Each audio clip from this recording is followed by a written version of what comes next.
आगामी दिनों में मध्य प्रदेश में होने वाले उपचुनाव को लेकर कांग्रेस भाजपा दोनों ही दलों में गहमागहमी का माहौल है। बदनावर विधानसभा सीट पर भी उपचुनाव होना है। इसी को लेकर हमारे बीच में मौजूद है वर्तमान में मध्य प्रदेश की बदनावर विधानसभा से स्थानीय दावेदार के रूप में दावेदारी कर रहे और वर्तमान में जिला कांग्रेस कमेटी के उपाध्यक्ष आशीष भाकर जी, जो कि यहाँ स्थानीय दावेदार होने का दावा तो कर ही रहे हैं, साथ में ये भी बता रहे हैं कि किस प्रकार से अगर इन्हें कांग्रेस पार्टी उम्मीदवार बनाती है तो ये किस प्रकार से रणनीति के तहत कांग्रेस पार्टी के खाते में ये सीट विजयश्री की ओर ले जाएंगे। हम इनका स्वागत करते हैं। नमस्कार भाकर साहब, आप हमारे दर्शकों को बताइए कि अगर कांग्रेस पार्टी आपको टिकट देते हैं तो किन मुद्दों को लेकर आप जनता के बीच में जाएंगे? देखिए, हमारा बदनावर क्षेत्र आरंभ से ही ग्रामीण, पूरा बदनावर विधानसभा ग्रामीण विधानसभा रहा है और यहाँ की जो मुख्य रोजगार के जो साधन है वो कृषि से जुड़े हुए हैं। हम कहीं ना कहीं उन मुद्दों की ओर ध्यान दिलाएंगे लोगों का, जिससे कृषि के साथ कृषि से जुड़े उद्योगों को कैसे बढ़ावा मिले, इस पे हमारा ध्यान आगामी दिनों में रहेगा। और फूड प्रोसेसिंग से लेके सारी उद्योगों के यहाँ पर बहुत अच्छे अवसर हैं। वर्तमान में आप अगर चुनाव लड़ना चाह रहे हैं तो कैबिनेट मंत्री आपके सामने रहेंगे राजवर्धन सिंह दत्तेगांव, जिनका विभाग है उद्योग विभाग। अब काफ़ी पावरफुल माने जा रहे हैं, क्षेत्र की जनता कह रही है कि काफ़ी पावरफुल विभाग इनको मिला है। क्या आपको ऐसा नहीं लगता है कि आप कहीं ना कहीं उनके सामने कहीं ना कहीं आपको दिक्कतें आएगी या मुसीबतों का सामना करना पड़ेगा विजयश्री लाने में? देखिए, आपके उद्देश्य, आपका विज़न जो है वो क्लियर होना चाहिए। किनसे चुनाव लड़ रहे हैं वो मायने नहीं रखता है, आप क्या कर रहे हैं और आपकी क्या सोच है। देखिए, हमारा जहाँ तक सवाल है, मैं एक कृषक परिवार से जुड़ा हुआ हूँ। मुझे ज़मीन की हकीकत यहाँ पर पता है कि क्या कैसे किसानों के लिए हम काम करेंगे ताकि उनका जीवन स्तर उठ सके और ज़्यादा से ज़्यादा उनको उद्योगों से कैसे, फूड प्रोसेसिंग इंडस्ट्री से कैसे जोड़ा जा सके। हमको ये प्रैक्टिकल नॉलेज है। कहीं ना कहीं, जहाँ तक मैं किसी की बात नहीं करता, लेकिन आपको वो जीवन जीना पड़ता है, उसको समझना पड़ता है, उसके अनुसार आप जो करेंगे उसमें ज़्यादा सफलताएँ मिलेगी। और चूँकि मैं किसान परिवार से हूँ और मैं मानता हूँ ऐसा कि कहीं ना कहीं हमारी जो कृषि है वो कहीं ना कहीं पीछे जा रही है। हमको, हमारे जो पढ़े लिखे बच्चे हैं उनको कहीं ना कहीं उद्योगों के साथ कृषि और उद्योगों का कोऑर्डिनेशन करना पड़ेगा और उनका जब दोनों कृषि और उद्योगों का जो कोऑर्डिनेशन है वही हमारे ग्रामीण क्षेत्र का विकास की धुरी अब आने वाले समय में हो सकती है। और उसके लिए निश्चित तौर पर जो मेरा उद्देश्य बहुत स्पष्ट है और कैसे लड़ना है, कैसे इसको आप इम्प्लीमेंट ज़मीन पे कैसे उतारना है, वो मेरे अपने विज़न है और मैं निश्चित रूप से उसमें आगे आगामी दिनों में काम करूँगा। जैसा कि आपके बारे में हमें पता है कि आप राजनीति में आने से पूर्व एक प्रतिष्ठित मीडिया संस्थान से जुड़े थे। काफ़ी चकाचौंध वाला और पॉपुलरिटी वाला क्षेत्र माना जाता है मीडिया। उसको छोड़कर राजनीति में आने का क्या उद्देश्य था आपका? देखिए, जब इलेक्ट्रॉनिक मीडिया चालू हुआ था 2002-3 में मैं जी न्यूज़ में रहा हूँ, फिर सहारा न्यूज़ में रहा हूँ। उसके बाद फिर मैं वापस अपने रूट की ओर, ज़मीन की ओर लौटा हूँ। मुझे पता है कि यहाँ काफ़ी काम करने की संभावना है हमारे ग्रामीण क्षेत्र में। यदि हम हमारे जो आप इंफ्रास्ट्रक्चर देखें पूरा हमारे देश का, तो कहीं ना कहीं कृषि एक महत्वपूर्ण रीढ़ की हड्डी है। उसको हम यदि निगलेक्ट करेंगे उस कृषि को, तो हमारा देश आगे बढ़ ही नहीं सकता है। हमको कहीं ना कहीं हमारे ग्रामीण क्षेत्र के युवा हैं उनके लिए आगे आकर काम करना पड़ेगा। उनके रोजगार के अवसर उनको कैसे दिलाना है, इसके लिए काम करने का उद्देश्य आपको लेकर चलना पड़ेगा। मैं जब राजनीति में आया था तो मेरा एक स्पष्ट विज़न था। मैं पूरी एक क्लियर विज़न के साथ राजनीति में आया हूं कि ग्रामीण क्षेत्र के मेरे जो युवा साथी हैं, आज हम देखेंगे हमारे यहाँ क्षेत्र में कई बच्चे इंजीनियर हैं, कई MBA हैं, मैनेजमेंट के स्टूडेंट हैं, लेकिन कहीं ना कहीं वो हमारे जो उद्योग क्षेत्र के डेवलपमेंट में या किसी उसमें, जब हमारा बच्चा जब नौकरी मांगने जाता है तो वो नौकरी इसलिए नहीं कर पाता है कि उसके पास ज़मीन जायदाद है, वो छोटी मोटी नौकरी नहीं करता। और जब वो बैंक के पास जाता है तो बैंक बोलती है कि हम आपको किस आधार पर लोन दें, आपके पास मॉर्गेज क्या है। जिसकी ग्रामीण क्षेत्र की जो उसकी भूमि है वो मॉर्गेज नहीं करता है बैंक।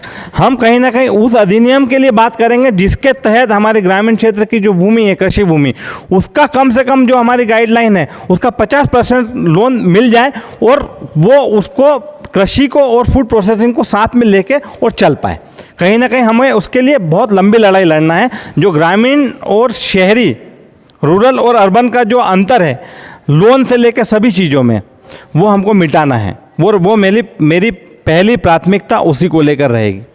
ये तो तब की बात हो गई जब कांग्रेस पार्टी आपको टिकट देती है और आप जीत की ओर अग्रसर होते हैं। लेकिन वर्तमान में यहाँ देखा जाए तो स्थानीयवाद का एक मुद्दा बहुत ही काफ़ी हावी है। लगभग 16 से अधिक उम्मीदवार यहाँ पे प्रयासरत है, जिनमें आप भी सम्मिलित हैं। अगर स्थानीय उम्मीदवार को टिकट नहीं मिलता है, मिल जाता है जब तो अच्छी बात है, नहीं मिलता है अगर किसी बाहरी को मिलता है तो आपकी क्या कार्यप्रणाली रहेगी उस पर? देख लिए, आपके 2 सवाल थे।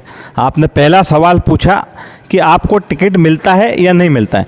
देखिए, महत्वपूर्ण ये नहीं है, मेरा उद्देश्य बहुत साफ है, बहुत स्पष्ट है। मैं किसी भी पद या उसके लिए ये नहीं मानता कि वो काम करने में आपके बाधा उत्पन्न करते हैं। आप ज़मीन पे जैसे हैं वैसे काम कर रहे हैं ना, हम अभी भी कर रहे हैं। और उसके लिए मैंने एक बाकायदा ग्रामीण उद्यमी विकास संगठन बना रखा है। मैं गांव-गांव जा रहा हूं और लोगों को जोड़ रहा हूं उसमें। और आने वाले समय में पूरे मध्य प्रदेश में इसके लिए हम एक टीम तैयार करेंगे और इसके लिए लड़ाई लड़ेंगे। चाहे हम विधायक बने ना बने, वो एक अलग मामला है। बाकी बची स्थानीय उम्मीदवार की बात। स्थानीय भारी जो भी हैं, जो भी हमारा कांग्रेस जिनको भी कैंडिडेट के रूप में यहाँ पे भेजेगा, हम बिल्कुल निश्चित रूप से उनके लिए काम करेंगे। क्योंकि कहीं ना कहीं हम किसी भी एक विचारधारा को लेके, हमको जब राजनीतिक सार्वजनिक जीवन में हम आते हैं तो एक विचारधारा को हमको सिलेक्ट करना पड़ता है। मैंने जो सबको साथ लेके चलती है वो कांग्रेस है, मैंने उसको सिलेक्ट किया। उसके लिए, उसकी विचारधारा के लिए मैं काम करूँगा, चाहे कांग्रेस किसी को भी टिकट दे, उससे कोई फ़र्क नहीं पड़ता। राजनीति में सामान्यतः देखा जाता है कि बड़े नेता का अगर कोई परिजन होता है, रिश्तेदार होता है, तो उसको राजनीति में ज़रूर लाभ मिलता है। आपके बारे में सुना है कि प्रदेश के पूर्व उप मुख्यमंत्री जो कि दिग्विजय सिंह जी के शासनकाल में थे, सुभाष जी यादव, आपके उनके पारिवारिक संबंध है। साथ ही जो प्रदेश के पूर्व कैबिनेट मंत्री है सचिन यादव, कृषि मंत्री प्रभावी पद था उनके पास, उनके भी आज नज़दीकी रिश्तेदार है। उनका टिकट वितरण में आपको कितना लाभ मिल पाएगा या नहीं मिलेगा? देखिए, आप मेरे शुरू से आप मेरा देखेंगे, मेरा शुरू से राजनीतिक जीवन, आज 20 साल से मैं इस क्षेत्र में हूँ, सार्वजनिक जीवन। मैंने कभी भी रिश्तेदारी के माध्यम से कोई भी पद या प्रतिष्ठा पाने की कभी कोशिश नहीं की। मैं अपनी योग्यता पे विश्वास करता हूँ और मुझे पता है आज नहीं तो कल कांग्रेस में मैं महत्वपूर्ण जगह पे रहूँगा, उसमें मुझे कोई संशय नहीं। वो इसलिए नहीं है कि मैं अपनी योग्यताओं के आधार पर अपना स्थान बनाना चाहता हूँ। रिश्तेदारियों के माध्यम से यदि हम पद प्रतिष्ठा ले भी आएँ तो वो जो जनता के बीच में जो जगह है वो कहाँ से लेके आएंगे। हर चीज़ समय मांगती है और समय के अनुसार ही आपकी स्वीकार्यता बढ़ती है। अगर आने वाले समय में आपको टिकट मिल जाता है तो प्राथमिक मुद्दे क्या रहेंगे विकास के क्षेत्र में? जो अभी ज्वलंत मुद्दे होंगे वो क्या हो सकते हैं? देखिए, राजनीति में प्राथमिक मुद्दे जो होते हैं वो बहुत महत्वपूर्ण होते हैं। आप मेरा इतिहास उठा के देखेंगे तो मेरे दादाजी स्वर्गीय श्री कन्हैया लाल जी भाकर, उनकी भी आप यदि देखेंगे 20 साल तक, 15-20 साल तक वो भूमि विकास के चेयरमैन रहे धार जिले में। मेरे चाचा शांतिलाल जी भाकर, आप उनका देखेंगे तो वो कहीं ना कहीं किसानों के लिए बहुत काम करने और पूर्व जनपद अध्यक्ष रहे हैं। जहाँ तक मेरा सवाल है, 20 सालों से आप देख रहे हैं, तो ये जो मुख्य मुद्दा तो हमारा यही है कि जो हमारा ग्रामीण क्षेत्र का युवा और जो लास्ट एंड यूज़र है, हमारा जो लास्ट मतदाता, जो पंक्ति में खड़ा हुआ आखिरी आदमी कैसे आगे आए, उसके लिए हमको काम करना है। मेरी परिवार की परंपरा रही है और मैं उसी का निर्वहन करूँगा। और ज़्यादा से ज़्यादा लोगों को कैसे लाभ मिले, हमारे ग्रामीण क्षेत्र को कैसे लाभ मिले, इसके लिए मैं काम करूँगा। पिछले महीनों से देखा गया है कि मध्य प्रदेश की राजनीति में एक ऐसा भूचाल आया है जिसमें बड़े बड़े राजनेता धराशायी हो गए। कांग्रेस के ऐसे बड़े नेता जिनका कांग्रेस में एक तरफा वर्चस्व था, वे भाजपा की शरण में, मतलब शरणम गच्छामी हो चुके हैं। आप पर भी किसी प्रकार का राजनीतिक प्रेशर आया होगा। आप क्यों कांग्रेस छोड़कर भाजपा की सदस्यता आपने क्यों नहीं ली? क्या कारण है उसका? मेरी राजनीति हमेशा उद्देश्यों को और विचारधाराओं को लेकर रही है। मैं पद प्रतिष्ठा के लिए आज कहीं और चले जाऊं, परसों कहीं और चले जाऊं, नरसों कहीं और चले जाऊं, इस प्रकार की जो एक स्थितियाँ होती है वो मेरे साथ कभी भी उत्पन्न नहीं हो सकते हैं, क्योंकि मेरा उद्देश्य बहुत स्पष्ट है।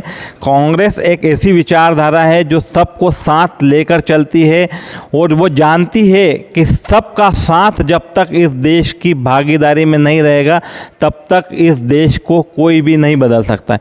चाहे धर्म जाति के आधार पर आप यदि राजनीति करेंगे तो वो इस देश के लिए नुकसानदायक है। हम इस बात को बहुत अच्छे से जानते हैं।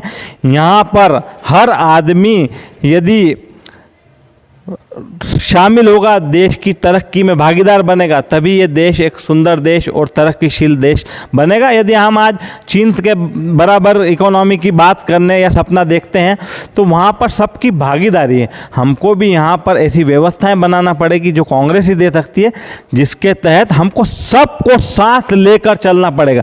छोटा से छोटा आदमी भी काम का है और बड़ा से बड़ा आदमी भी काम का है, और कोई भी धर्म जाति के आधार पर काम का बंटवारा नहीं हो सकता है।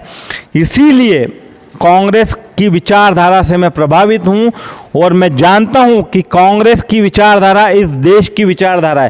कांग्रेस की विचारधारा हमारी सनातनी विचारधारा है, जिसमें जो बोलते हैं कि सबको साथ लेके चलो, दया करो, और दया करके ही धर्म के साथ आप किसी भी राष्ट्र की स्थापना कर सकते हो, किसी भी देश को बना सकते हो।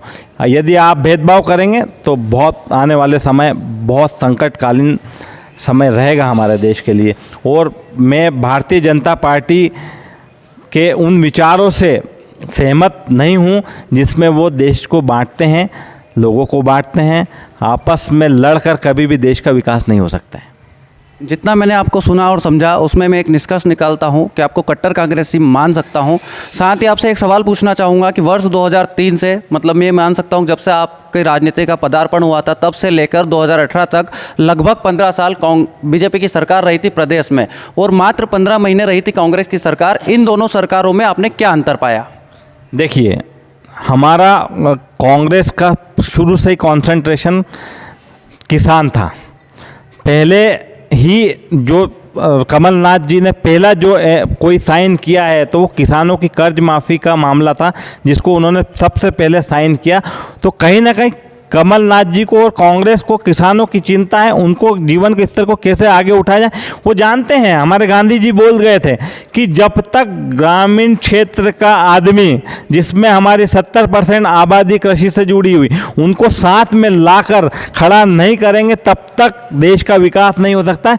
हमारी कमलनाथ की सरकार ने आते से ही कर्ज माफ़ी की। हमारे बिजली के जो किसानों के बिजली के बिल जो हार्स पावर वाइज थे उन्होंने आधे कर दिए। जो हमारे जो छोटे जो बीपीएल से लेके सारे जो हमारे छोटे जो ग्रामीण क्षेत्र में रहते हैं 100 यूनिट तक की बिजली उनको 100 रुपये में दी।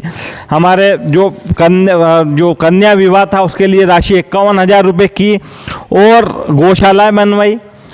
कहना आसान है लेकिन करना मुश्किल है।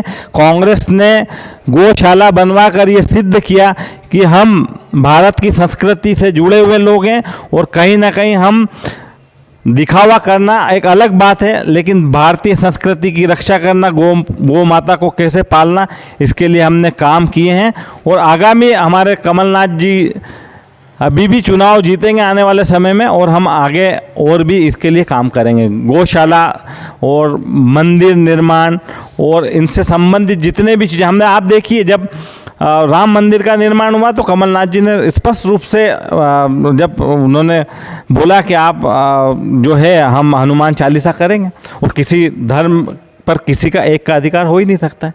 कांग्रेस सबको साथ लेकर चलने में विश्वास रखती है और हम साथ लेकर चलेंगे। और कहीं ना कहीं शिवराज भ्रष्टाचार में लिप्त हैं, हमारे मुख्यमंत्री भ्रष्टाचार में लिप्त हैं। वही वापस डंपर कांड से लेके वापस सारे कांड चालू हो गए। दूध के भाव 5 रुपये घट गए। दूध के भाव 5 रुपये इसलिए नहीं घटे कि एक्सिस है दूध, इसलिए घट गए कि वापस माफियाओं का शासन आ गया है, और जो दूध में मिलावटखोरों वापस सक्रिय हो गए, और कहीं ना कहीं दूध की जो क्वांटिटी वो बढ़ गई, क्योंकि मिलावटखोर आगे आकर और इसमें धंधा करने लगे। इससे जो ओरिजिनल दूध है उसकी भी कीमत अपने आप घट गई। आपने देखा होगा कि कमलनाथ जी ने जब शुद्ध के लिए युद्ध चालू किया था तो दूध के भाव अपने आप 5 रुपये बढ़ गए थे।